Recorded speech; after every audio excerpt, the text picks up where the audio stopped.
ને આ મેલડીમાંનો ઇતિહાસ થોડોક કહું તો અમારા દાદા પરદાદા હતા એ વાઘરી હતા મેલડીમાં કહેવાય ને જે વાઘરીના દાદા હતા એ તણાતા હતા દરિયામાં. તો અમારા કુટુંબના દાદા છે ને એણે બસાવ્યા હતા. તો એણે કીધું કે અમે તમને મેલડીમાં આપી કે તમારે જે કામ હશે એ વાઘરી દાદાને સમરે હોકારો દે.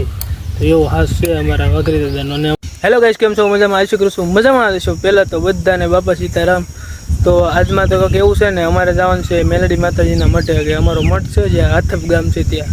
તો ત્યાં મોટું મંદિર છે ને થોડોક નાનો ઇતિહાસ થોડુંક જણાવ્યું. મને ખબર છે એટલે તમને કહી હું ને બધું દેખાડીને એવું. તો વિડીયોમાં બન્યા રહીજો.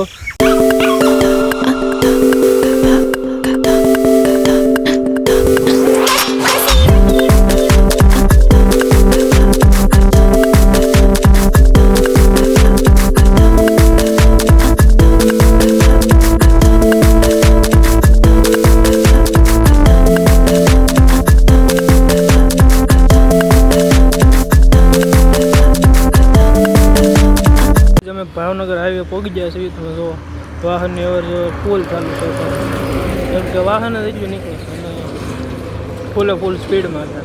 હવે આપણે ભાવનગર હાઈવે તો નહીં, અહીંયા અડધેથી વળી જવાનું છે. ભાઈ પીવા મને હતા સોડા જોવો તમે. તો ગાઈસ આપણે ભાવનગર હાઈવે ત્યાં નીકળવાનું છે અને અમે આ ગાડી લઈને આવ્યા છીએ. ગાડી નાની એવી છે પણ આમાં થોડાક માણસો હતા એટલે લેવી પડી હતી.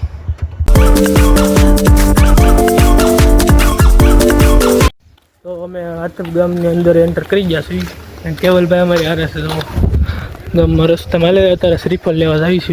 તો અમે શ્રીફળ લેવા આવી ગયા છીએ ને જો આ ભાઈનું કામ બહુ સારું છે, કેમ કે સાલા ઉખડીને દે હતા ને કે સાલા ઉખડીને કોઈ ન દે. ગુડ માણસ ભાઈ.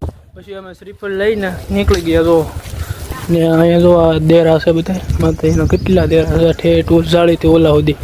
અહીંયા ભગવાનનું મંદિર છે, કંદવીર બાપાનું મંદિર છે. અહીંયા તો હાથબનું બસ સ્ટેન્ડ તો નહીં પણ ગામ. પછી આ સામે બધાને ગાય છે હાથબ અમારા મેલડી માતાજીનો મઠ છે ને એનો દ્વાર છે, મેન દ્વાર. તો આ દ્વારેથી અમે અંદર જઈ, માથે મૂર્તિ છે ને બે બાજુ બોકડાની મૂર્તિ પણ નાખેલી છે. તો આજે સામું છે મંદિરને અમે બસ અહીંયા ગાડી પાર્ક કરી દેવી ને ચાલો. તો આપણે હાથ પગને એવું ધોઈ નાખ્યું. હવે અહીંયા જો ધોવાનું કામ ચાલુ છે. અહીંયા અમુક આવે છે 2-3 જણા. હાથ પગને મોઢું ધોઈ નાખ્યું ને અમે આવી ગયા મંદિરે. હવે દર્શન કરી દેવું. તો આ અમારો હકરી હતાના ઓટાવાળા મેલડી માતા છે ને આમ કેવી તો અમારો મઠ છે. તો હવે અંદર જઈએ દર્શન કરવા. શ્રીફળ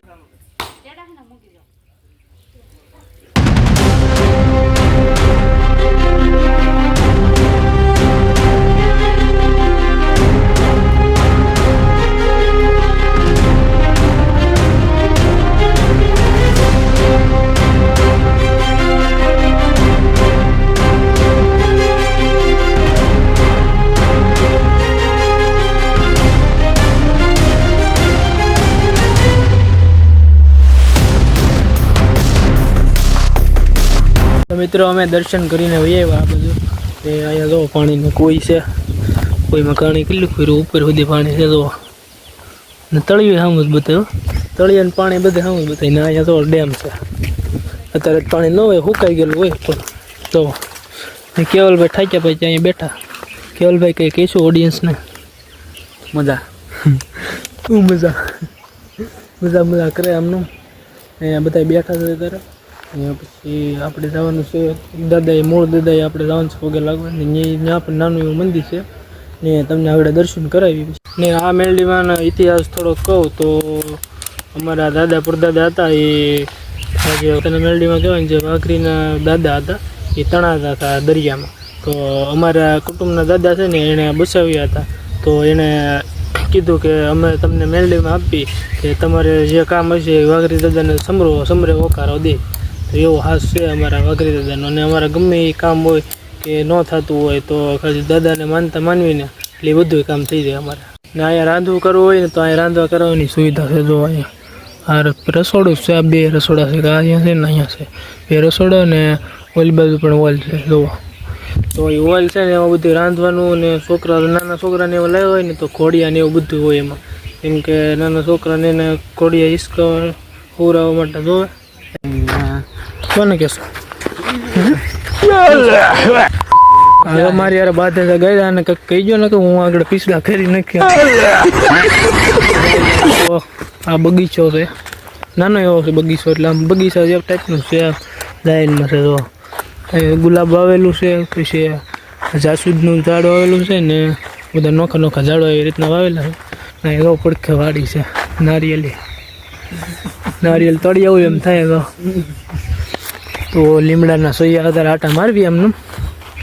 અહીંયા ભાઈ છે લેવા આવ્યા છે, પાણી વાલ શરૂ કરવા આવ્યા. ને અહીંયા અમારે સંજયભાઈ બેઠા છે. સંજયભાઈ કહેશો તમે કંઈ? કાંઈ કેવું છે એને આપણે ને અમારે અહીંયા જેનુબેન હોતા છે. જેનુબેન લતાઈ ગઈ જાય જો ગાય અમે જાય છીએ મોડો દાદાએ. તો તમે બના રહી જો અહીંયા 2 જણા જાય છે આગળ, હું પાછળ ખેતરવાળા વિસ્તાર છે બધા. તો અહીંયા વાયડોમાં કેવું બધે બધા કટકા લાગી દે કાપડના. તો અહીંયા મંદિર છે, નાનું એવું મંદિર છે. ને અહીં કોકની ગાડી પડે વ્હીલ વગરની. તો ચલો કોકની ઝૂંપડી હોત ને તો નાની એવી ફરજા ટાઈપની એની તજા ફરકે છે. અહીંયા રામ દાદાનું મંદિર છે, અહીંયા બધા પગે લાગે છે. એમાં દાદાના અહીંયા ફોટો. તો મેલડીવાનો એટલો હાસ હતો ને કે દાદા ખેતી કરતા નથી, માથે તડકો ન આવવા દેતા. બાજુમાં બીજા પણ એક દાદા છે. અહીંયા દાદા હોય, આ દાદાનું નામ તો મને નથી ખબર, દર્શન કરી લેવી. ભાઈ જો અહીં મોટું માથું ધોવા મહિના ગરમી લાગી કે ને સંજયભાઈ? કેવલ તને ગરમી લાગી ભાઈ? ખોટું બોલ્યું તને કાંઈ ન થાય. જવા અહીંયા બધા મોટું ધોવા મહિના ને હું આગળ ધોઈ નાખો ભાઈ. અહીં જો માહી રે માહી એ નહીં સામું જો પણ બધા બેઠા છે. જો એટલી જગ્યા છે આ મોટી, એટલામાં વિસ્તરેલું છે. અડધો વીઘો હશે એટલામાં. તો અહીંયા સયો ઠંડો સયો છે, જો સયાવાળો વિસ્તાર છે સારા ભાગે. તો અહીંયા માતાજીનું મંદિર છે. તો આવું છે કાંક પીપળાનું ઝાડ છે અને આ વડલો. તો ગાઈઝ હવે જવાનું છે અમારે નકળંગ તરફ, જે નકળંગ દરિયો છે અહીંયા. તો એનો વ્લોગ બીજો વ્લોગ બનાવવાનો છે. તો એમાં આવી જાય કેવલભાઈ. હવે આપણે બાય બાય કહી દીધી.